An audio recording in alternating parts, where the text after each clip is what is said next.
Perkenalkan, aku Harni. Aku pengajar TIU di kelas studi CPNS. Kali ini kita akan membahas kuis yang pernah teman-teman kerjakan ya. Nah, buat kamu yang belum mengerjakan kuisnya, kamu bisa klik link di deskripsi, kemudian kerjakan dulu kuisnya, baru deh lanjut buat nonton video ini. Oke? Yuk kita mulai ya bahas soal mini kuis yang kelima. Dimulai dari nomor 1 terlebih dahulu. Oke, jadi nomor 1 itu soalnya tentang deret angka ya teman-teman. Nah, kalau di deret angka itu kan kita cari polanya ya. Nah, sekarang aku punya tips untuk membantu teman untuk mengidentifikasi pola dari suatu deret angka. Jadi kalau angkanya selalu bertambah, berarti kan polanya tuh kalau bukan penjumlahan, perkalian, ya perpangkatan. Gitu kan? Nah, terus gimana Kak caranya kita tahu kalau itu tuh penjumlahan, kalau ini perkalian, kalau ini perpangkatan, gitu gimana? Jadi, kalau selisih antar sukunya relatif kecil, maka kemungkinan polanya itu penjumlahan. Jadi misalnya dari 2 ke 3 itu kan 1 doang ya selisihnya, nah relatif kecil berarti polanya penjumlahan, ditambah 1 gitu. Atau misalnya 2 ke 7 itu juga masih relatif kecil ya selisihnya, jadi itu polanya itu kemungkinan besar adalah penjumlahan, yaitu ditambah 5. Walaupun tidak menutup kemungkinan juga kalau dari 2 ke 7 itu polanya campuran, jadi dikali 3 dulu gitu kan, 2 kali 3 kan 6, terus ditambah 1, nah itu juga bisa gitu ya. Oke, terus kalau selisih antar sukunya relatif besar, kemungkinan polanya adalah perkalian atau perpangkatan. Nah, kalau tadi penjumlahan sama perkalian kan masih agak-agak nyampur gitu ya. Walaupun selisihnya relatif kecil, tapi bisa aja dia memuat perkalian gitu. Nah, tapi kalau perpangkatan, itu kelihatan banget teman-teman. Pasti selisihnya tuh besar gitu. Contohnya nih, suku sebelumnya 20. Terus suku setelahnya tuh 400. Nah, itu kan selisihnya relatif besar ya. Nah, itu kemungkinan besar polanya adalah perpangkatan. Nah, pangkatnya tuh nggak cuma pangkat 2, bisa aja pangkat 3, kayak gitu. Oke? Nah, terus kalau angkanya naik turun, kemungkinan polanya itu adalah pola loncat atau selang-seling. Oke, kalau di soal ini, kalau kita lihat ya, dia kan polanya juga naik turun nih.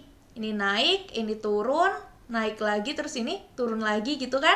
Nah, berarti soal ini kemungkinan polanya itu pola loncat atau selang-seling gitu ya. Oke, kalau loncat tuh gimana sih Kak? Kalau loncat itu contohnya nih, kita tuh nggak mencari hubungan antara 2 ke 5 gitu. Tapi ya loncat, misalnya kalau loncat 1 ya dari 2 ke titik-titik yang di sini gitu. Atau kalau loncat 2 ya berarti dari 2 ke 9. Nah, ini namanya loncat gitu ya.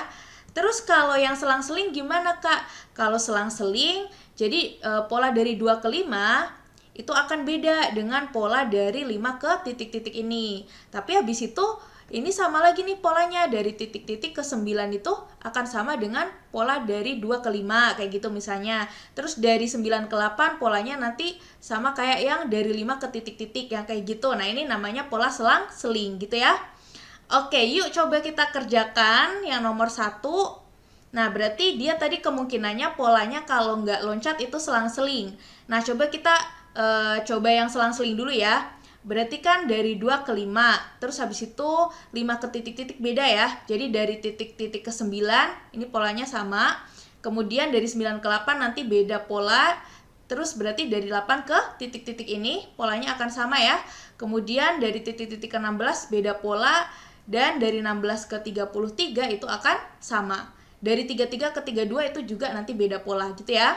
Nah, perhatikan deh, dari 2 ke 5 sama dari 16 ke 33 itu polanya sama. Berarti diapain nih? Kira-kira ditambah 3 atau dikali 2 terus tambah 1? Kali 2 terus tambah 1 ya. Karena kalau ditambah 3 nanti 16 tambah 3 bukan 33. Jadi kita pakai pola yang ini, kali 2 tambah 1. Nah, berarti yang ini juga polanya sama nih. Kali 2 tambah 1, ini juga kali 2 tambah 1. Ya udah, berarti tinggal dicari ya. Oke, boleh cari yang titik-titik pertama dulu atau titik-titik yang kedua dulu juga nggak apa-apa. Nah, kalau kita mau cari titik-titik yang kedua dulu, berarti 8 kali 2 16 ya, terus tambah 1, jadinya 17. Nah, coba deh, sebelum cari titik-titik yang pertama, kamu cek dulu di opsi. Siapa tahu bisa mengeliminasi beberapa opsi gitu kan. Nah, kalau kita lihat, yang titik-titik keduanya adalah 17, justru tinggal tersisa satu opsi, karena yang lain bukan 17, jadi salah gitu ya. Nah, berarti kan jawabannya yang tepat adalah yang C gitu, benar nggak? Nah, jadi kita sebenarnya nggak perlu juga mencari titik-titik yang ini, karena yang lain udah tereliminasi nih jawabannya. Nah, karena ini lagi latihan, aku mau ngajak teman-teman buat cek juga ya, biar meyakinkan. Coba kalau di sini 4, bener nggak? 4 kali 2 berarti 8, terus tambah 1, jadi 9. Betul ya? Nah, jadi jawaban yang tepat adalah yang C. Tapi kalau teman-teman lagi ujian, terus kan waktunya terbatas, intinya kalau udah yakin dan yang lain tereliminasi, ya udah langsung jawab aja. Yang ini nggak usah dicek gitu ya. Oke? Lanjut yuk sekarang ke soal nomor 2. Nah, ini soalnya tentang aritmetika sosial. Oke, jadi ada seorang juragan tanah yang berniat memperoleh keuntungan sebesar 40% dari penjualan tanahnya yang dulu diperoleh dengan harga 450 juta. Jadi ada Pak Juragan gitu dulu beli tanah harga 450 juta, terus pengen menjualnya kembali dengan memperoleh keuntungan sebesar 40% gitu ya. Nah, tapi ada ketentuan lain nih teman-teman. Jadi Pak Juragan pengennya keuntungan tersebut itu diperoleh setelah memberi komisi kepada pihak ketiga senilai 10%. Jadi kalau harga jualnya itu HJ, kan Pak Juragan tuh pengennya gini ya. Harga jualnya kalau dikurang sama 10%-nya, berarti kan 10% dari harga jualnya gitu kan, akan sama dengan, nah HJ Bintang itu adalah harga jual yang mana Pak Juragan itu udah dapat untung 40% gitu. Jadi pengennya kan kayak bersihnya gitu ya, setelah dikurang sama 10%-nya itu akan memperoleh untung 40% gitu kan. Nah, berarti kita coba cari yang ini dulu ya, HJ Bintang ya. Oke, harga jual kalau biar cepat itu teman-teman bisa pakai rumus ini nih. Nah, jadi tinggal 100% ditambah persentase keuntungannya. Ini ditambahin dulu baru dikali sama harga belinya. Kayak gitu. Nah, persen keuntungannya kan 40%. Terus harga belinya itu 450 juta. Jadinya seperti ini. Gitu ya. Terus 100% tambah 40% berarti 140%.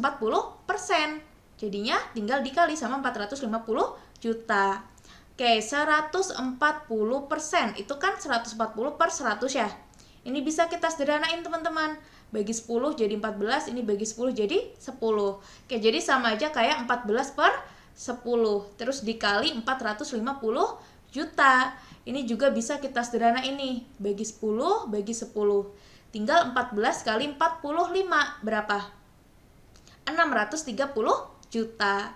Oke, jadi ini adalah harga jual yang mana Pak Juragan itu udah dapat untung 40%. Tapi kalau Pak Juragan ngejualnya segini, terus nanti 10%-nya dikasih ke pihak ketiga kan jadi kurang dari segini ya harga yang diterimanya atau harga jualnya kan. Nah, kalau kurang dari segini berarti Pak Juragan jadi nggak dapat 40% dong. Makanya tadi harus kita masukin ke sini karena yang kita cari adalah harga jual yang ini. Sesuai keinginannya Pak Juragan gitu ya. Oke, jadi tinggal kita masukin ke persamaan awal tadi. Harga jual dikurangi 10%-nya, karena tadi yang 10% kan buat komisi pihak ketiga gitu ya. Akan sama dengan harga jual setelah Bapak Juragan dapat keuntungan 40%. Jadi akan sama dengan 630 juta gitu ya. Nah, perhatikan nih teman-teman. Harga jual itu kan sama saja dengan 100% kali harga jual gitu ya. Karena 100% kan 1. Jadi ya harga jual itu sama dengan 1 kali harga jual atau 100% kali harga jual. Nah, kalau 100% harga jual dikurang 10% harga jual berarti tinggal 90%-nya gitu ya. 90% harga jual akan sama dengan 630 juta. Berarti kalau cari harga jual ya sama dengan 630 juta dibagi 90%.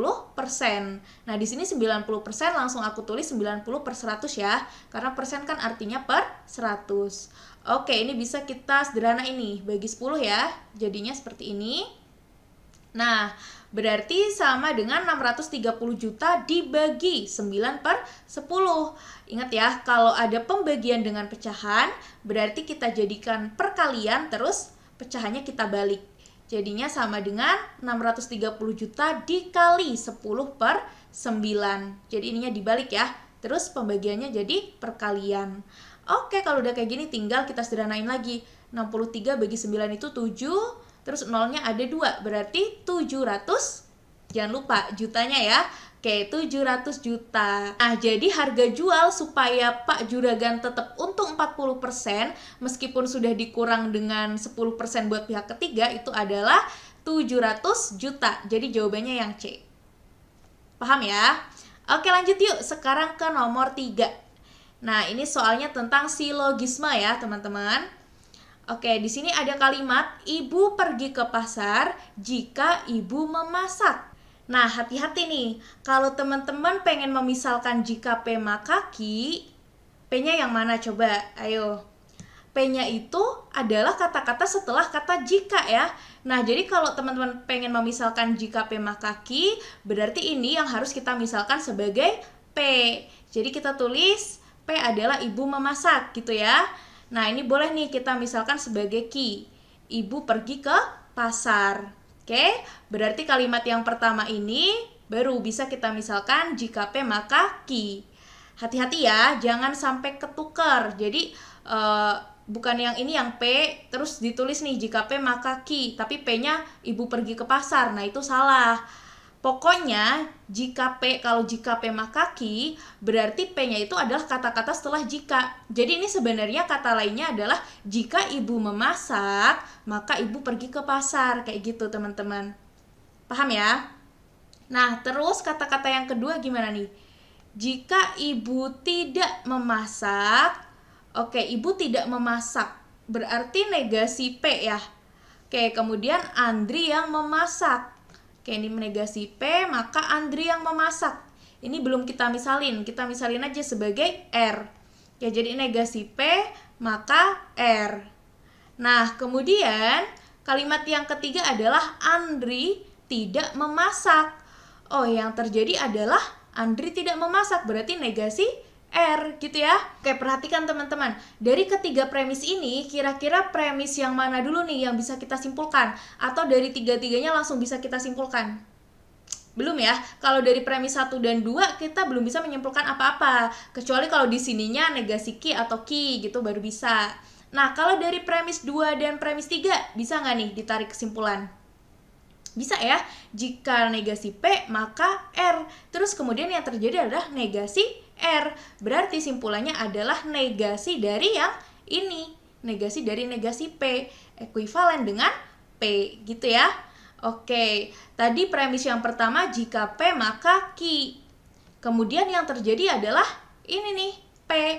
Nah, berarti simpulannya adalah ya Ki gitu ya. Oke, jadi simpulannya adalah Ki. Ibu pergi ke pasar. Sehingga jawabannya adalah yang E. Nah, sebelum ke soal berikutnya, aku mau ingetin dulu nih. Jadi, studi CPNS itu lagi membuka kelas buat kamu yang pengen memaksimalkan dalam mempersiapkan seleksi CPNS tahun ini. Nah, untuk pendaftarannya kali ini, kamu cuma bayar 249.000 aja loh. Cukup sekali bayar dan kamu akan dapatkan semua layanan kelas. Oke, lanjut yuk. Sekarang ke nomor 4. Nah, ini soalnya tentang bangun datar ya. Oke, jadi ada kawat yang dipotong menjadi 2 bagian dengan perbandingan 3:4. Terus, jika masing-masing potongan akan dibentuk menjadi bangun datar 4 titik sudut dengan 4 sumbu simetri. Nah, ini bangun datarnya apa kalau kayak gini? Persegi ya.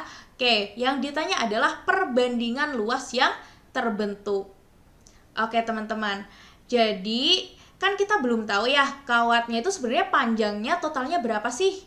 Nah, maka kita misalkan dulu aja. Jadi, misal X itu adalah panjang kawat totalnya gitu ya, sebelum dipotong menjadi 2 bagian ini.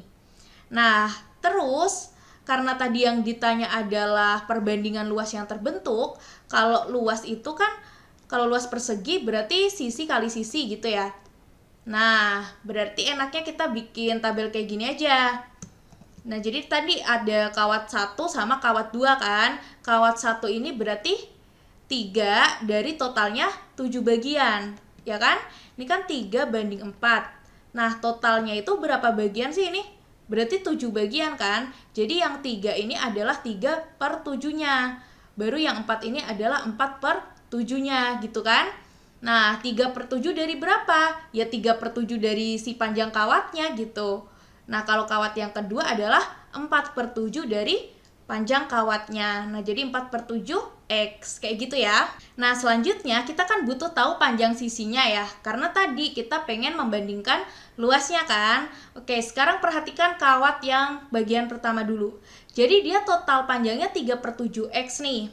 Terus karena persegi itu kan punya 4 sisi yang sama panjang ya. Berarti panjang sisinya berapa? Ya 3 per 7 X dibagi 4 gitu ya.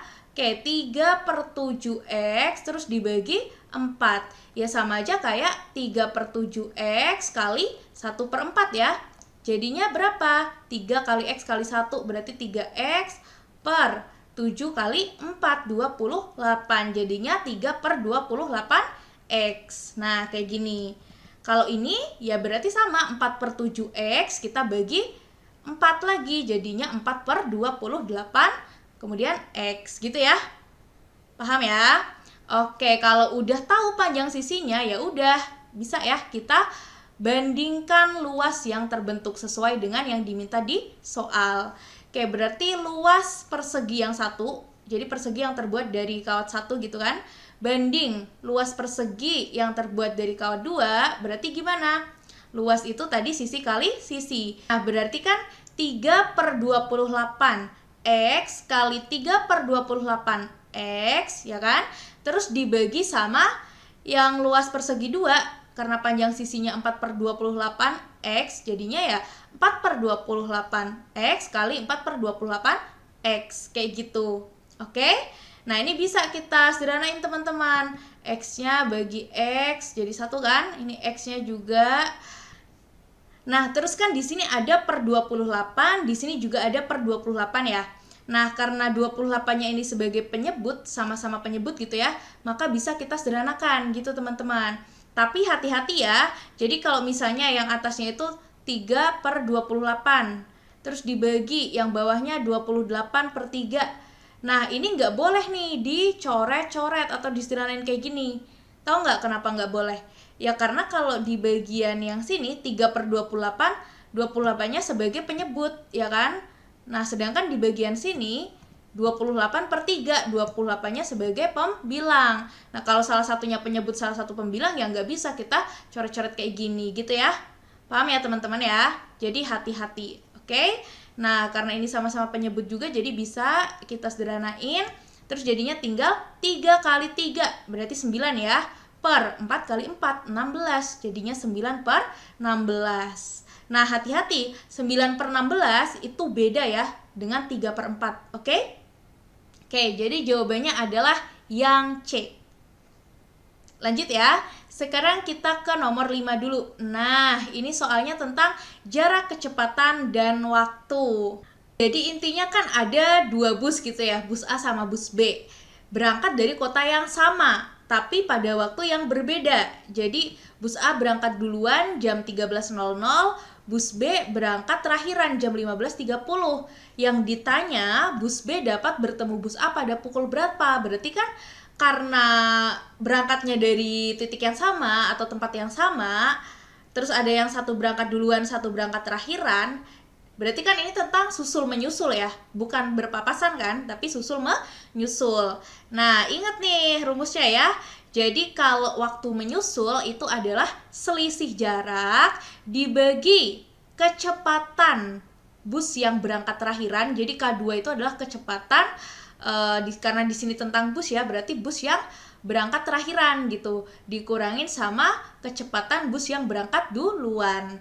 Nah, di sini yang berangkat terakhiran kan bus B ya, berarti ini kecepatan bus B dikurang yang ini kecepatan bus A. Kayak gitu ya, teman-teman. Oke, nah kalau selisih jarak itu sendiri rumusnya adalah selisih waktu berangkat dari bus A dan bus B, berarti kan tinggal waktu bus B berangkat dikurang waktu bus A berangkat. Itu selisihnya berapa jam atau berapa menit gitu kan.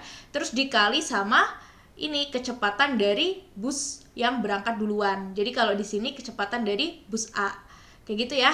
Jadi kalau waktu menyusul rumusnya adalah selisih waktu dari kedua bus tersebut berangkat dikali kecepatan bus yang pertama berangkat dibagi kecepatan bus yang kedua atau terakhir berangkat dikurang kecepatan bus yang pertama berangkat. Oke? Nah, terus tinggal kita masukin aja angka-angkanya sesuai yang ada di soal. Jadi waktu menyusulnya itu adalah selisih waktunya berarti kan jam 15.30 dikurang 13.00 kali kecepatan bus yang pertama berangkat. Nah, tadi bus yang pertama berangkat adalah bus A. Kecepatannya adalah 60 km per jam. Oke? Nah, maka di sini dikali 60. Terus dibagi sama kecepatan bus yang kedua yaitu kecepatan bus B ya. Di sini bus B kecepatannya adalah 75 km per jam. Jadi 75 km per jam dikurangi 60 km per jam. Karena satuannya udah sama, jadi kita nggak usah tulis, nggak apa-apa ya, biar lebih cepat gitu. Nah, ini kan tadi satuannya kilometer per jam nih. Yang mana satuan waktu pada kecepatan itu kan jam ya. Jadi ini kita hitungnya dalam jam juga gitu. Maksudnya jangan dijadikan menit, tapi dijadikan jam. Jadi selisihnya berapa jam gitu ya. Kayak 15.30 dikurangi 13.00 berarti kan 2 jam setengah atau 2,5 jam. Nah, jadi seperti ini ya. 2,5 kali yang ini 60, terus 75 dikurang 60 itu 15. Baru habis ini bisa kita sederhanain nih. 60 bagi 15 adalah 4, yang ini 1. Jadi tinggal 2,5 kali 4 sama dengan 10. Nah, jadi waktu menyusulnya itu adalah 10 jam setelah bus yang kedua berangkat gitu ya.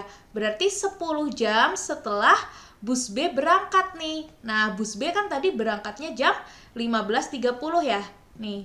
Nah, berarti 10 jam setelahnya adalah jam berapa? 25.30. Nah, jam 25.30 itu jam berapa?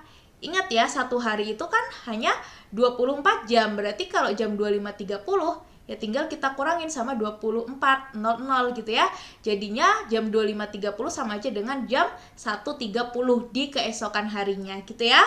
Oke, jadi bus B dapat bertemu bus A pada pukul mana? Ini 01.30 ya. Jadi jawabannya yang E. Oke, paham ya teman-teman? Yuk lanjut ke soal nomor 6. Oke, ini tipe soalnya tentang perbandingan kuantitatif. Tapi kalau kita baca materinya itu tentang bilangan ya. Oke, jadi terdapat suatu bilangan. Nah, kita misalkan saja bilangannya itu X ya. Jadi terdapat X gitu. Nah, bilangan tersebut dikuadratkan. Berarti X ini kita kuadratkan. Jadinya X kuadrat gitu ya. Terus habis itu hasil kuadratnya dikalikan dengan 4. X kuadrat dikali 4, jadinya 4X kuadrat. Oke? Habis itu diapain lagi? Dikurangkan dengan 8. Oke, jadi 4X kuadrat kita kurangkan dengan 8. Selanjutnya diapain lagi nih? Dikali dengan 3. Oke, berarti yang semuanya ini ya, kita kali dengan 3. Nah, yang terakhir ditambah dengan 6. Oke, jadi terakhir ditambah sama 6 nih. Habis itu hasil akhirnya berapa? Hasil akhirnya adalah 282. Jadi ini sama dengan 282. Oke? Ya udah, karena di sini yang X itu nilai bilangan tersebut, berarti kita mencari nilai X ini ya. Oke, yuk langsung kita operasikan aja. Berarti 4X kuadrat kali 3 itu kan 12X kuadrat. Terus min 8 kali 3 itu min 24. Jadi 12X kuadrat min 24. Habis itu ditambah 6. Nah, terus sama dengan 282 gitu ya. Oke, min 24 tambah 6 berarti min 18 ya. Jadinya 12X kuadrat min 18 sama dengan 282. Nah, biar yang di sini tinggal 12X kuadrat, berarti kan kita tambahin aja kedua ruas sama 18 gitu ya. Sebenarnya kita tambahin aja ruas kiri sama 18 biar min 18-nya jadi 0 gitu. Tapi kalau ruas kiri ditambah 18, ruas kanan juga harus ditambah 18. Jadi ruas kirinya tinggal 12x kuadrat, ruas kanannya jadi berapa nih?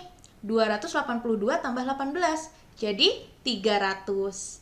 Nah, teman-teman jangan bingung ya. Mungkin teman-teman biasanya pakai cara, oh ya udah ini pindah ke ruas kanan nih, dari min jadi plus, jadi 282 plus 18 jadi 300. Nah, kayak gitu ya nggak apa-apa juga sih, tapi sebenarnya asal-usulnya tuh bukan pindah ruas gitu ya, tapi ya karena ditambahin aja kedua ruas ini dengan 18 gitu ya. Oke, di sini ada 12x kuadrat sama dengan 300. Nah, kita kan pengen cari nilai x-nya. Ya udah, kita cari nilai x kuadratnya dulu aja, karena kita baru bisa cari x kuadratnya dulu kan. Nah, kalau x kuadrat berarti 300 dibagi 12 sama dengan berapa nih? 25 ya. Nah, kalau udah ketemu x kuadratnya 25, baru deh kita cari nilai x-nya. Berapa sih yang kalau dikuadratin hasilnya 25? Berapa ayo? 5? Atau min 5 juga? Min 5 juga ya jawabannya. Karena apa? Karena kalau min 5 dikuadratin artinya kan min 5 kali min 5. Jadinya plus 25 kan, atau positif 25 kan. Nah, jadi x-nya itu bisa plus atau bisa minus 5. Oke? Nah, teman-teman hati-hati ya. Kalau nilai x-nya itu bisa ada dua kemungkinan, itu bukan berarti langsung bisa disimpulkan, oh berarti hubungan x dan y tidak dapat ditentukan nih. Nah, bukan gitu ya. Karena kita harus tetap cari tahu dulu gitu. Siapa tahu nih ternyata mau 5 kayak mau min 5 sama-sama kurang dari y gitu misalnya, atau sama-sama kalau misalnya x-nya berapa gitu sama-sama lebih dari y, maka harus kita selidiki dulu kan. Nah, kalau x-nya 5, y-nya 12 berarti kan hubungannya x kurang dari y ya. Terus ketika x-nya min 5, y-nya 12 juga sama nih hubungannya x kurang dari y. Nah, meskipun x-nya ada dua kemungkinan, tapi karena hubungannya itu sama-sama kurang dari ya antara x dan y ini, atau x kurang dari y gitu. Nah, berarti ya bisa kita simpulkan bahwa x kurang dari y. Tahu jawabannya adalah yang A. Gitu ya. Ini kenapa x yang ini sama nggak, Kak? Ya, x yang ini kan nilai bilangan tersebut. Nah, nilai bilangan tersebut kan x yang ini yang tadi kita cari ya. Jadi ya sama gitu. Oke, paham ya? Oke, lanjut yuk. Nah, sekarang soal nomor 7 ini tentang operasi hitung. Oke, jadi intinya gini, dalam sebuah kantor itu kan ada total karyawannya itu ya jadinya 100% gitu kan totalnya kan. Nah, ada info bahwa 60% pegawainya itu sudah menikah. Jadi ini terbagi jadi dua golongan gitu teman-teman. Ada yang udah menikah yaitu 60% banyaknya, berarti kan ada yang belum nikah ya. Nah, yang belum nikah berarti banyaknya berapa persen? Ya 100% dikurang 60%, jadinya 40% gitu ya. Paham kan? Oke, lanjut. Ada info apa lagi nih? Nah, katanya 70% dari pegawai yang sudah menikah adalah laki-laki. Nah, jadi kita fokus ke sini. Jadi 70% dari ini, artinya 70% dari 60% gitu ya, itu adalah laki-laki. Nah, 70% kali 60% itu sama dengan 42%. Kok bisa gitu, Kak? Ya, jadi 70% kali 60% itu kan sama dengan 7 kali 6 itu 42, terus nolnya ada 2, jadi 4.200. Nah, bukan 4.200%, karena apa? Karena persennya ada sebanyak 2 gitu. Jadi 4.200%, terus persen lagi, gitu ya. Nah, coba deh, persen yang salah satunya ini kita ubah jadi per 100. Berarti kan sama dengan 4.200 per 100, terus masih ada persen yang satu lagi, yang ini ya. Nah, berarti kita tulis dia dalam bentuk persen. Terus bisa kita sederhanain deh. Nih, bagi berapa? Bagi 100. Nah, jadinya 42 per 1. 42. Terus masih ada persennya. Nah, jadi 42% gitu ya. Jadi jangan bingung ya. Oke, terus lanjut. Ada info berikutnya yaitu Ternyata total pegawai laki-laki dalam kantor tersebut itu ada 46%. Nih, 46% pegawai kantor tersebut adalah laki-laki. Nah, berarti kalau yang udah nikah itu ada 42%, berarti laki-laki yang belum nikah ada berapa? Karena total laki-lakinya 46%, ya yang belum nikah jadi 46% dikurang yang udah nikah, 42%, jadinya tinggal 4%. Dan yang ditanya adalah berapa persen sih pegawai perempuan yang belum nikah? Nah, berarti pegawai perempuan yang belum nikah adalah, nih total yang belum nikah 40%. Terus 4%-nya laki-laki, berarti perempuannya berapa? Ya 40% dikurang sama 4%. Jadi perempuan yang belum nikah di sini adalah 36%. Gitu ya. Paham kan? Oke, jadi jawabannya adalah yang A. Oke, masih semangat kan? Yuk lanjut ke soal nomor 8 nih. Nah, ini soalnya tentang kuantitatif perbandingan ya. Jadi kita akan membandingkan X dan Y atau mencari hubungan antara X dan Y kayak gitu. Nah, kalau untuk materinya sendiri, di sini ternyata ada sangkut pautnya sama bilangan ya. Kalau yang X itu mencari nilai T, berarti kita akan memanfaatkan persamaan ini. Kemudian kalau Y itu ya menghitung yang ada di sini gitu ya. Oke, yuk langsung aja kita cari nilai T-nya dulu dari persamaan ini. Nah, kalau teman-teman nemu persamaan kayak gini nih, ada pecahannya, biar lebih enak kita ngitungnya, kita kayak hilangkan aja penyebutnya gitu. Biar nggak ada lagi per 4, berarti harus diapain? Dikali 4 kan? Nah, jadi kalau ini yang ruas kiri kita kali 4, ruas kanan juga harus kita kali 4. Harus adil ya. Oke, sekarang ruas kiri kalau kita kali 4 jadinya gimana? Yang ini dulu deh. T kuadrat min 3 dibagi 4, terus dikali 4. Dibagi 4 dikali 4. Bisa kayak coret-coret gitu ya. Jadinya dibagi 1 gitu kan? Nah, berarti T kuadrat min 3. Terus jangan lupa, yang dikali sama 4 bukan dia doang ya, tapi min 1,25 juga harus kita kali 4. Nah, berapa tuh min 1,25 kali 4? Min 5 ya. Oke, sama dengan, nah ini min T kuadrat dibagi 4, terus dikali 4, ya jadinya min T kuadrat. Oke? Nah, ini kan ada persamaan kuadrat ya. Enaknya salah satu ruas kita jadikan 0. Jadi yang ruas kanan kita jadikan 0. Nah, biar jadi 0 harus kita tambah sama T kuadrat. Kalau ruas kanan ditambah T kuadrat, ruas kiri juga. Berarti T kuadrat tambah T kuadrat. Jadinya 2T kuadrat. Min 3 min 5 jadi min 8 ya. Terus min T kuadrat ditambah T kuadrat jadinya 0. Nah, ini kan 2 sama 8 itu sama-sama bisa dibagi 2 ya.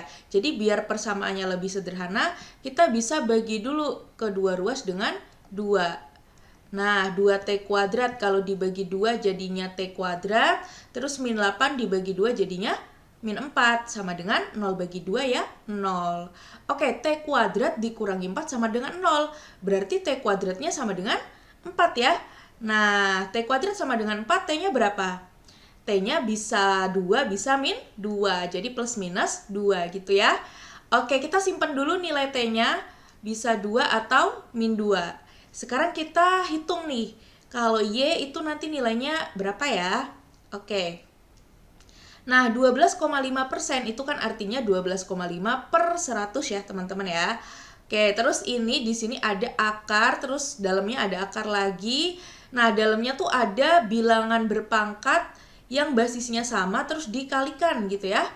Nah, ingat sama salah satu sifat bilangan berpangkat. Kalau ada A pangkat M kali A pangkat N, jadi perkalian bilangan berpangkat yang basisnya sama, maka akan sama dengan A pangkat M plus N. Jadi pangkatnya bisa kita tambahkan gitu ya. Nah, ini juga sama, berarti akar dari akar lagi, terus 2 pangkat 6 tambah 5 tambah 9. Jadi pangkatnya kita tambahkan gitu ya. Oke, lanjut lagi. Ini kan ada pecahan, tapi yang pembilangnya kan desimal ya. Nah, biar enak, kita ubah dulu aja bentuknya gitu. Maksudnya biar nggak ada koma-komanya lagi gitu loh. Jadi si 12,5-nya kita kali 10, per yang 100-nya juga sama, harus kita kali 10. Jadi kalau pembilangnya dikali 10, penyebutnya juga dikali 10. Kenapa diubah seperti ini? Kenapa harus dikali 10? Biar jadi seperti ini gitu ya. Ya karena biar lebih enak aja ngitungnya teman-teman. Mungkin kalau ada koma-komaan kan ada yang agak bingung. Tapi kalau teman-teman nggak bingung langsung bisa sederhanain ya nggak apa-apa, nggak perlu diubah seperti ini. Gitu ya. Oke, terus dikali sama berapa nih? Akar dari, ya udah kita hitung ya. Jadinya akar dari, terus akar lagi, 2 pangkat 6 tambah 5 itu 11, tambah 9 itu 20. Nah, jadi seperti ini ya. Oke, kalau udah kayak gini, enak nih, bisa disederhanain ya. Pembilang dan penyebutnya masing-masing dibagi 125. Jadinya 1/8. Dikali akar dari berapa nih? Oke, perhatikan akar 2 pangkat 20. Bisa kita tulis menjadi bilangan berpangkat, jadinya gimana? Karena biar nggak kebanyakan akar gitu kan. Nah, ingat sama sifat bilangan berpangkat yang ini nih. Nah, jadi kalau ada akar pangkat N dari A pangkat M, itu sama dengan A pangkat M per N. Nah, jadi pangkat yang di dalam akar dibagi pangkat yang di luar akar gitu ya. Tapi di sini kan nggak ada pangkatnya, Kak. Artinya ya pangkat 2. Nah, jadinya 2 pangkat 20/2. Gini ya. Oke, jadi yang keseluruhan ini nantinya udah nggak ada akarnya lagi. Tapi jadinya 2 pangkat berapa? 20 bagi 2. Ya sama dengan 2 pangkat 10. Gitu ya. Oke, jadi seperti ini. Nah, lanjut lagi. Kalau akar 2 pangkat 10 ini juga bisa kan kita tulis ke bilangan berpangkat. Jadinya 2 pangkat 10 per, nah di sininya 2 juga ya. Oke, jadinya 2 pangkat berapa? 2 pangkat 5. Oke, berarti ini sama dengan 1/8 kali 2 pangkat 5. Oke, kalau udah tinggal kita hitung deh. 2 pangkat 5 itu kan 32 ya. Ya 2 kali 2 kali 2 sampai 5 kali gitu kan. Nah, berarti 1/8 kali 32, atau sama aja kayak 32/8, jadinya 4. Oke, ketemu, berarti X-nya ini bisa 2, bisa min 2 gitu kan, 2 atau min 2, sedangkan Y-nya ini sama dengan 4. Nah, kalau kita lihat nih, mau X-nya 2 atau X-nya min 2, dia itu tetap kurang dari 4, ya kan? Nah, jadi hubungannya adalah X kurang dari Y. Yang mana berarti? Yang A. Gitu ya teman-teman. Oke, yuk lanjut lagi ke soal nomor 9.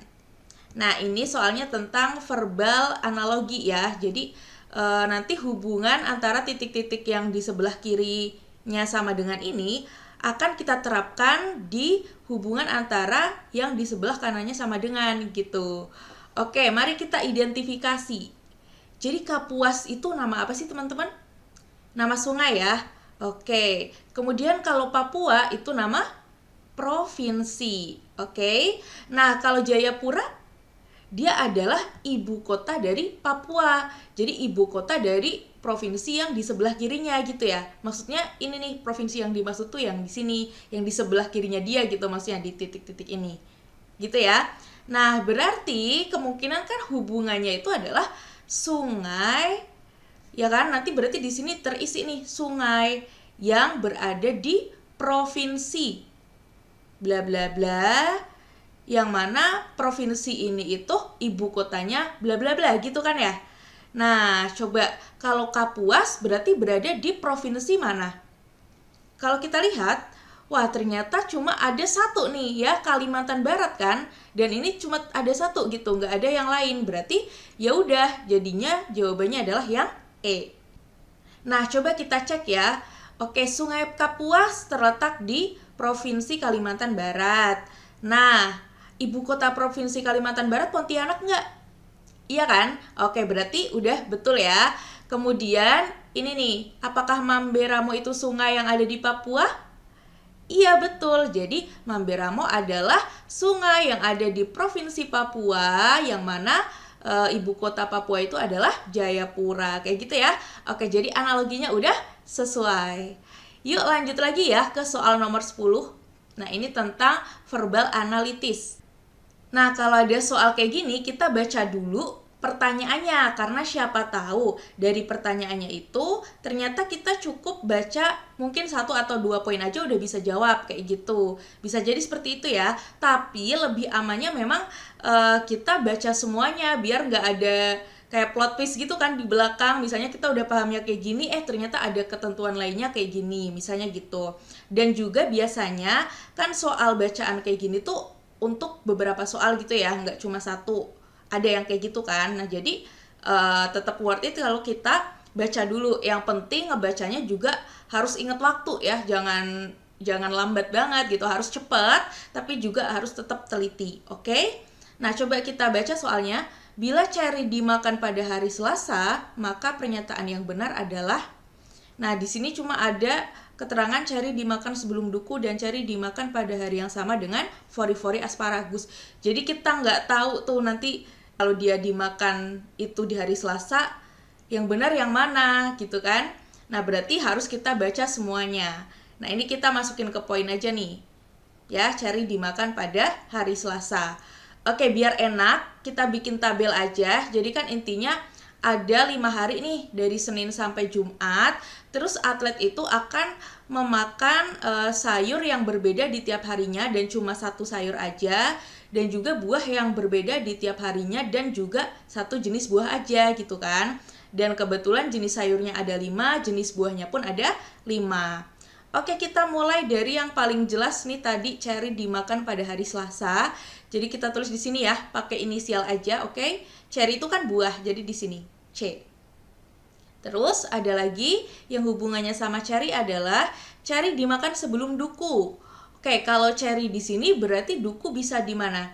Ya di hari Rabu, kalau nggak Kamis, kalau nggak Jumat. Masih ada 3 kemungkinan ini ya. Ya kan? Oke, kemudian dan cherry dimakan pada hari yang sama dengan fori-fori asparagus. Oke, berarti fori-fori asparagus ini akan dimakan pada hari yang sama dengan cherry. Jadi di sini ya. Oke, kita tulis pakai inisialnya aja berarti V. Oke, lanjut nih. Informasi yang mana yang bisa kita olah? Dari ketiga ini mau yang mana dulu? Oh, ini kali. Dia ada hubungannya sama duku kan? Nah, coba. Toge tidak dimakan setelah duku atau erbis. Nah, coba deh kalau misalnya duku sama erbisnya itu di hari Rabu sama Kamis. Jadi kan kita masih nggak tahu, entah mungkin dukunya yang di Rabu, erbisnya yang di Kamis, atau sebaliknya, erbisnya yang di Rabu, dukunya yang di Kamis gitu ya. Intinya kalau 2 buah itu misalnya berturut-turut dimakan di hari Rabu atau Kamis, berarti toge harus dimakan sebelum hari Rabu atau Kamis, tapi boleh di hari Rabunya gitu ya. Kenapa? Ya karena kan yang penting nggak dimakan setelah. Jadi kalau bareng, pas bareng di sini gitu kan boleh, ya kan? Oke. Nah, berarti di sini tentunya boleh ya di hari Senin. Selasa nggak mungkin karena udah terisi sama fori-fori asparagus. Kemudian kalau di hari Rabu berarti mungkin ya togenya di sini. Kalau misalnya nih duku di sini, erbis di sini, dia dimakannya bareng duku, itu nggak apa-apa. Yang penting tidak dimakan setelah duku atau erbis gitu ya. Oke, terus ini kan masih ada kemungkinan nih, siapa tahu ternyata duku atau erbisnya tuh di hari Kamis atau Jumat gitu misalnya. Di sini kalau enggak di sini. Nah, tergantung tuh apakah dukunya yang Kamis, erbisnya Jumat, atau erbisnya yang Kamis, dukunya yang Jumat. Intinya mereka berdua itu berturut-turut di hari Kamis atau Jumat. Berarti togenya juga bisa ya kita makan di hari Kamis, ya kan? Nah, seperti itu. Yang penting tidak setelah duku atau erbis itu kalau kita pakai asumsi duku atau erbisnya dimakan di hari Kamis atau Jumat. Jadi yang warna merah ini masih kemungkinan yang belum fix gitu ya. Oke, lanjut lagi yuk. Apalagi yang bisa kita baca? Nah, yang ini coba. Karena ada hubungannya sama fori-fori asparagus ya tadi ya. Dan ada hubungannya sama cherry. Oke, anggur dimakan sebelum cherry. Nah, berarti udah pasti di sini ya anggur ya. Oke, terus dan ulam dimakan setelah fori-fori asparagus. Nah, ulam ini kan jenis sayur ya teman-teman ya. Dia dimakan setelah fori-fori asparagus. Nah, berarti bisa aja di Rabu atau di Kamis atau di Jumat. Yang penting setelah ini kan fori-fori yang di hari Selasa. Oke ya. Nah, ternyata tinggal satu ketentuan lagi aja yang belum kita baca nih. Belimbing dimakan sebelum rebung dan ulam. Oh, oke. Jadi kan di sini di buahnya belum ada belimbing ya tadi ya. Dan dia tuh dimakan sebelum rebung dan ulam. Ya berarti di sini nih di hari Kamis Jumat ini itu adalah untuk rebung dan ulam, teman-teman. Nah, gitu ya. Jadi rebungnya bisa di Kamis terus ulamnya Jumat, atau ulamnya yang di Kamis rebungnya di Jumat gitu. Nah, berarti belimbing adalah di sini karena dimakan sebelum rebung dan ulam. Oke. Nah, jadi ini jadinya fix ya. Berarti belimbing di sini jadi duku sama erbis itu antara duku yang di Kamis erbis Jumat atau sebaliknya. Nah, kemudian rebung sama ulam juga gitu ya. Bisa rebung yang Kamis, ulam yang Jumat atau sebaliknya. Yang penting kalau di Kamisnya rebung ya berarti Jumatnya harus ulam. Kalau di Kamisnya ulam, Jumatnya harus rebung, kayak gitu ya. Ini kenapa aku tulis atau kayak gini ya, karena nggak ada ketentuan lagi yang mengatur untuk itu gitu. Oke, nah perhatikan karena ulam itu akan dimakan hari Kamis atau enggak Jumat, tergantung dari rebung ya, dia dimakan di hari berapa. Nah berarti udah otomatis ulam nggak dimakan di hari Rabu, kayak gitu. Oke, kalau untuk buah udah semua nih, A, B, C, D, E, udah ada urutannya. Nah kalau sayur gimana? R, nah S nih yang belum, sawi ya. Oke, sawinya belum, tapi nggak ada ketentuan yang mengatur nih tentang sawi harus dimakan sebelum apa atau sesudah apa gitu ya. Berarti sawi bisa di sini di hari Senin, ya kan? Atau bisa juga sawinya tuh di sini di hari Rabu. Nah, berarti kita udah dapatkan ya bahwa urutannya tuh seperti ini. Oke ya. Nah, setelah itu baru deh kita cek opsinya masing-masing. Yang di sini duku dan ceri dimakan pada hari Rabu. Ini udah fix salah, walaupun kita nggak lihat tabel karena ya duku sama ceri sama-sama buah, sedangkan setiap hari cuma makan satu jenis buah gitu ya. Jadi salah. Kemudian sawi dimakan pada hari Senin atau Rabu. Sawi, Senin atau Rabu. S, betul ya? Oke, berarti B adalah jawaban yang benar, teman-teman. Nah, coba kita cek opsi C, D, sama E juga ya. Yang C, erbis dimakan hari Senin. Enggak ya, erbis itu kalau enggak Kamis, itu Jumat. Tergantung dari duku dimakan di hari apa gitu ya. Oke, berarti betul dia salah juga. Nah, erbis dan sawi dimakan pada hari Jumat. No ya, karena sawi dimakannya Senin kalau enggak Rabu. Kalau erbisnya iya hari Jumat, tapi kan di sini ada kata hubung dan, yang artinya kalau mau benar harus benar dua-duanya. Jadi ini salah. Oke? Nah, kemudian yang E, toge dimakan pada hari Kamis. Enggak ya, toge kan dimakannya hari Senin kalau enggak Rabu, sama kayak sawi. Oke, ini salah juga. Jadi betul jawabannya adalah yang B. Paham ya? Oke, yuk lanjut lagi ke soal nomor 11. Nah, ini soalnya tentang figural ya. Nah, kalau ada soal kayak gini, coba kita lihat ya. Ini kan kelihatan nih yang ada perubahan dari kiri ke kanan ya. Kalau ini dan yang bawahnya kan beda bangun, jadi kita nggak bisa lihat transformasinya dari atas bawah atau dari berdasarkan kolom, itu nggak bisa. Nah, berarti kita lihat transformasinya itu berdasarkan baris ya. Nah, kalau kita lihat ini dari kiri ke kanan, itu transformasinya diapain sih gitu. Nah, nanti kita terapkan transformasi tersebut ke baris yang di bawahnya. Berarti ini kita transformasikan yang sama dengan ini, baru nanti hasilnya gimana gitu kan. Nah, tapi sebelum kita melakukan itu, coba kita eliminasi apa yang bisa kita eliminasi gitu teman-teman.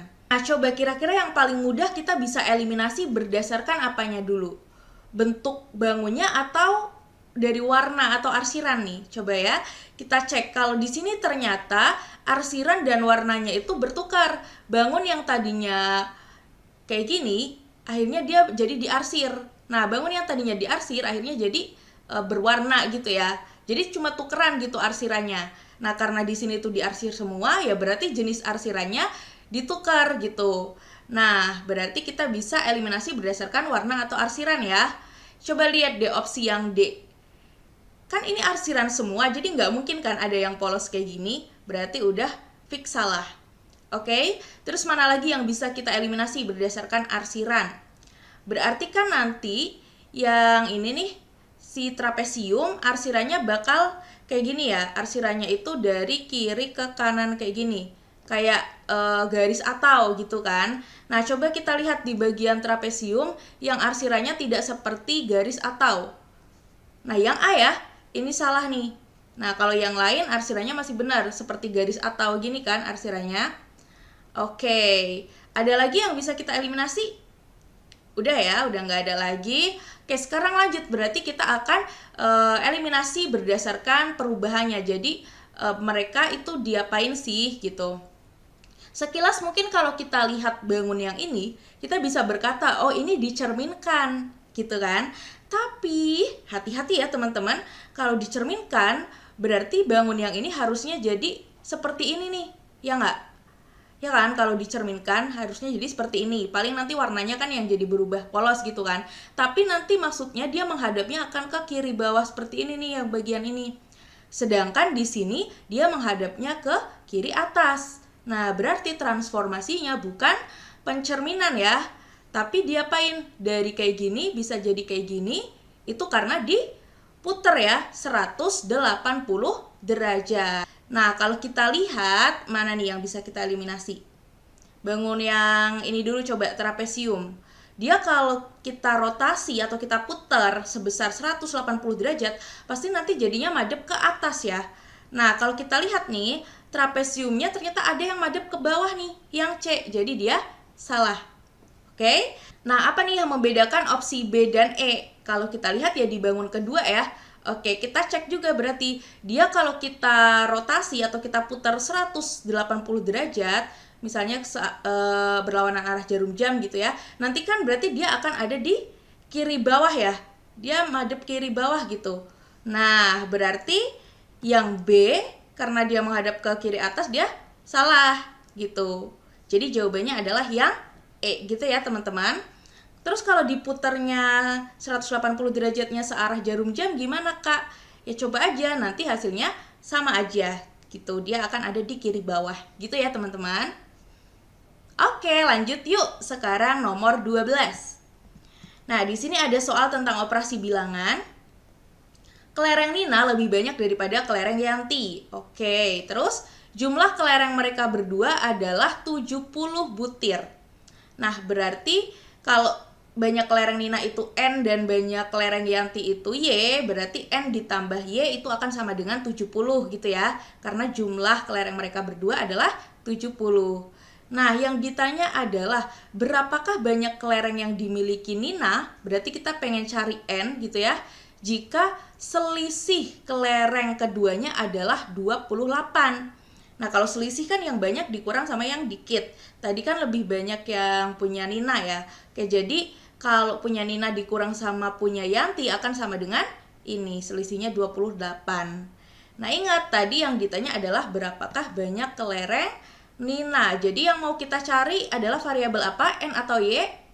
N ya. Nah, kalau kita mau cari variabel N yang harus kita eliminasi adalah variabel Y. Nah, Y diapain nih sama min Y biar jadi 0? Hati-hati ya, bukan dikurang tapi ditambah. Nah, mungkin sedikit tips nih dari aku. Jadi kalau tandanya, ini kan karena koefisiennya udah sama-sama 1, jadi nggak perlu kita samain kan angka yang di depan variabel Y-nya gitu loh. Udah sama-sama 1 gini maksudnya. Walaupun tandanya berbeda gitu. Yang ini sebenarnya koefisien -1, yang ini +1. Nah, kalau tandanya berbeda, maka biar kita mengeliminasi variabel tersebut harus kita tambahkan. Tapi kalau tandanya sama, misalnya sama-sama plus atau sama-sama minus, ya biar variabel tersebut tereliminasi harus kita kurangkan. Kayak gitu ya. Paham ya? Karena ini tandanya beda nih, berarti harus kita tambahkan biar dia jadi tereliminasi atau hilang. Gitu. Nah, jadinya N plus N, 2N, terus Y plus min Y kan 0 ya. Terus sama dengan 70 tambah 28, 98. Jadi N atau banyak kelereng Nina adalah 98 per 2, yaitu 49 butir. Nah, jawabannya yang mana? Yang C. Oke, lanjut yuk ke soal nomor 13. Nah, ini soalnya tentang perbandingan. Jadi kalau teman-teman udah baca soalnya pas ngerjain kuis, intinya kan soal ini tuh lagi membahas tentang proyek yang terhenti, terus Yang ditanya itu adalah tambahan pekerja yang diperlukan supaya proyek tersebut selesai tepat waktu, gitu kan. Nih, sekarang aku mau kasih cara cepetnya atau studi busnya ya. Tambahan dikali sisa hari itu akan sama dengan total pekerja dikali hari terhenti. Ibaratnya ini adalah pekerjaan yang harusnya dilakukan oleh total pekerja selama hari terhenti gitu kan. Berarti ini yang harus diganti sama tambahan orang ya, yang dikalikan sama tambahan orang tersebut akan bekerja selama sisa harinya berapa gitu ya. Oke, jadi kalau yang mau kita cari adalah tambahannya, tinggal gimana? Ya berarti total pekerja kali hari terhenti banyaknya ada berapa, terus dibagi sama sisa harinya gitu ya. Oke, yuk langsung kita terapkan aja. Berarti tambahan sama dengan ini ya, seperti yang tadi aku bilang, total pekerja kali hari terhenti per sisa hari. Oke, total pekerjanya awalnya berapa sih? Nih ya, pembangunan jalan direncanakan waktunya segini dengan pekerja 15. Berarti total pekerjanya adalah 15. Hari terhentinya adalah ini, terhenti selama 4 hari karena hujan badai. Jadi hari terhentinya adalah 4. Kemudian dibagi sisa hari. Nah, sisa hari awalnya dia akan dikerjakan dalam waktu 30 hari. Berarti keseluruhannya kan 30. Terus habis itu setelah 6 hari pelaksanaan berarti dikurang sama 6 kan. Nih 30 dikurang sama 6. Terus dikurang lagi sama yang terhenti tadi selama 4 hari. Jadi 30 dikurang 6 terus dikurang 4 gitu ya. Oke, kalau gitu langsung aja berarti kita hitung ya. Jadinya 15 kali 4 per 20, karena 30 kurang 6 kan 24 ya, 24 dikurangi 4 berarti 20. Ini bisa kita sederhanain, bagi 4 ini 1, ini bagi 4 jadinya 5. Oke, 15 bagi 5 sama dengan 3. Jadi tambahan orangnya itu adalah 3 orang. Jawabannya yang B. Lebih singkat kan? Oke, yuk lanjut lagi ya. Sekarang nomor 14. Nah, ini soalnya tentang kombinatorika. Dan yang ditanya adalah peluang terambilnya 2 kelereng merah dan 1 kelereng putih. Oke, ngomong-ngomong tentang peluang, yang perlu teman-teman ingat adalah ini ya. Jadi kalau peluang kejadian A itu sama dengan banyak kejadian A dibagi sama banyak seluruh kejadian. Kayak gitu ya. Oke, nah kejadian A itu apa sih? Kejadian A ya berarti kejadian terambil 2 kelereng merah dan 1 kelereng putih gitu kan. Nah, cara mengambilnya itu kan sekaligus secara acak gitu ya. Berarti ini adalah kata kunci kalau kita akan menggunakan konsep kombinasi. Jadi nggak memperhatikan urutan gitu ya. Nah, untuk rumus kombinasi sendiri itu seperti ini. Jadi kombinasi R unsur dari N unsur yang ada adalah N faktorial per N min R faktorial kali R faktorial. Jadi N itu unsur yang tersedia, totalnya berapa, sedangkan R itu adalah unsur yang mau diambil gitu ya. Oke, sekarang kita cari NA. Ada berapa ya kira-kira? Berarti NA itu adalah ini ya, kejadian terambilnya 2 kelereng merah. Nah, total kelereng merahnya ada berapa? Ada 5. Berarti gimana? Kombinasi 2 dari 5 ya, atau 5C2 kayak gini. Ya kan? Jadi ini totalnya ada 5 kelereng merah, yang mau diambil adalah 2. Terus di sini ada kata-kata dan. Berarti ditambah apa dikali? Dikali ya. Oke, dikali sama banyak cara memilih 1 kelereng putih dari yang tersedia berapa? 3 kelereng putih. Berarti kita kali sama 3C1. Karena yang tersedia 3 kelereng putih, yang mau diambil 1 kelereng putih gitu ya. Oke, lanjut yuk. Berarti tinggal kita masukin ke rumus ini nih. 5C2 ya jadinya seperti ini. 5 faktorial per 5 min 2 faktorial kali 2 faktorial. Nah, untuk 3C1 ini kan berarti kita mau mengambil 1 dari 3 bola yang ada. Berarti ada berapa kemungkinan? Ya 3, kalau nggak terambil bola pertama, kedua ya ketiga gitu kan. Jadi nggak perlu kita uraikan juga nggak apa-apa, langsung aja jadinya 3 gitu ya. Nggak cuma 3C1, berapapun kalau C1 ya berarti hasilnya adalah yang sesuai dengan si di sininya gitu. Jadi kalau N C1 itu sama dengan N gitu ya. Oke, nah ini tinggal kita hitung 5 dikurangi 2 kan 3. Jadi 5 faktorial per 3 faktorial kali yang ini tetap 2 faktorial. Jangan lupa habis itu dikali sama 3. Nah, berarti ini 5 faktorialnya bisa kita uraikan ya. Sampai ke 3 faktorial aja biar bisa disederhanain sama ini. Nah, jadi seperti ini. Terus 2 faktorialnya kita uraikan menjadi 2 kali 1. Terus ini bisa kita sederhanain deh. 3 faktorial dibagi 3 faktorial, kemudian 4 dibagi 2 itu 2, 2 bagi 2 itu 1. Nah, ini juga tadi hasilnya 1 ya. Nah, berarti ini tinggal 5 kali 2 gitu ya nanti ya. Jangan lupa habis itu dikali 3 juga. Jadi 5 kali 2 itu 10, 10 dikali 3 sama dengan 30. Oke, kita simpen dulu ya. Jadi banyak kejadian A adalah 30. Sekarang kita cari banyak seluruh kejadian. Nah, kalau banyak seluruh kejadian, berarti kita mau mengambil berapa kelereng dari berapa kelereng yang tersedia gitu kan. Nah, yang mau kita ambil berapa kelereng? Ya 2 tambah 1 gitu. Jadi ada 3 kelereng yang mau kita ambil kan. Terus yang tersedia berapa kelereng?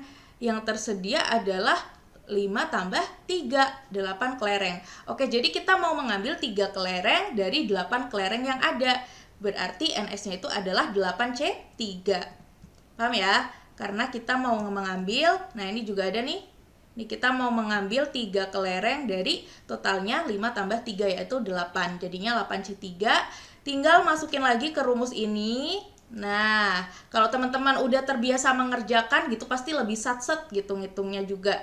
Ini 8 dikurang 3 itu 5 ya. Jadinya seperti ini. 8 faktorial per 5 faktorial kali 3 faktorial. Terus 8 faktorialnya kita uraikan cukup sampai 5 faktorial aja biar nanti bisa disederhanain sama ini. Dan 3 faktorialnya kita uraikan. Nah, jadi gini ya. Kenapa sampai 5 faktorial aja ya? Karena nanti bisa kita sederhanain nih. 5 faktorial bagi 5 faktorial kan hasilnya 1 gitu.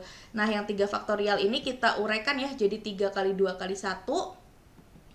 Nah, 6 itu kan dibagi 3 hasilnya 2 ya. Terus abis itu 2 kita bagi 2 hasilnya 1. Nah, jadi tinggal 8 kali 7 terus bagi 1. Ya 56. Oke, jadi banyak seluruh kejadiannya ada 56. Terus ingat tadi ya, peluang kejadian A adalah NA dibagi NS. Jadinya 30 dibagi 56.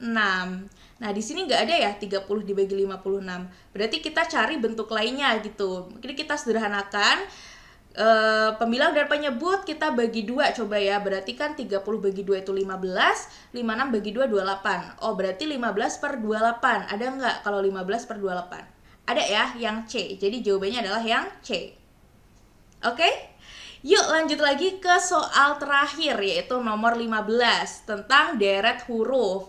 Nah, kalau di pembahasan minggu quiz sebelumnya, aku nyaranin kalau misalnya ada deret huruf nih, terus polanya nggak ketebak banget, itu bisa diubah dulu ke bentuk deret angka kayak gitu. Tapi yang ini tuh bisa dibaca gitu loh, agak plot twist dikit. Ini Naj, Bev, Ram, RPA. Coba kalau kita lihatnya dari kanan gitu ke kiri. Kelihatan banget gak sih ini kalau dibacanya dari kanan ke kiri kan Jan, Feb, Mar, April. Nggak asing nggak sih? Nah, iya, jadi ini tuh nama-nama bulan gitu kan. Nih kayak Jan, Feb, Mar, April. Ini tuh Januari, Februari, Maret, April gitu. Ya kan, tapi ditulisnya 3 huruf yang terdepan aja. Terus penulisannya tuh dibalik gitu. Kayak Jan ini kan jadi Naj gitu kan. Nah, berarti selanjutnya abis April apa? Mei kan? Nah, tapi ingat ya, karena penulisannya dibalik dari belakang ke depan, jadinya IEM. Jadi Mei itu jadi IEM gitu ya. Oke, berarti di sini selanjutnya adalah IEM. Jawabannya yang B. Nah, alhamdulillah sudah selesai. Terima kasih teman studiku yang udah menonton pembahasannya dari awal sampai akhir. Semoga apa yang kami bagikan bisa bermanfaat buat teman-teman ya. Nah, kamu juga bisa loh mendapatkan ribuan quiz hot seperti tadi di kelas studi CPNS. Nggak cuma kuisnya aja, kamu juga akan dapat materinya secara lengkap. Dijamin paham deh. Nah, untuk pendaftarannya cukup bayar 249.000 aja, terus kamu akan dapatkan semua layanan kelas. Cara daftarnya dengan cara klik link di deskripsi. Yuk daftar sekarang juga, aku tunggu di kelas studi CPNS ya. Dadah! Bimbel Studi CPNS rekomendasi banget buat teman-teman yang bener-bener pengen lolos CPNS tahun ini. Nah, materi pembelajarannya sudah disusun secara terstruktur teman-teman. Mulai dari apa yang harus teman-teman pahami sampai ke tahap berikutnya. Nah, setelah memahami materi, teman-teman akan diarahkan untuk mengerjakan kuis. Tujuannya untuk mengukur sejauh mana pemahaman teman-teman tentang materi yang sudah teman-teman pelajari. Studi CPNS juga tersedia kelas live Zoom yang tentunya bareng tutor yang profesional. Nah, puluhan paket tryout yang tampilannya mirip banget dengan ujian aslinya dan kelas drilling soal yang bikin kamu siap 100% untuk hadapi ujian nantinya. Nah, semua benefit ini teman-teman bisa kamu dapatkan cuma 249.000 aja. Yuk langsung klik link yang ada di deskripsi dan daftar sekarang juga.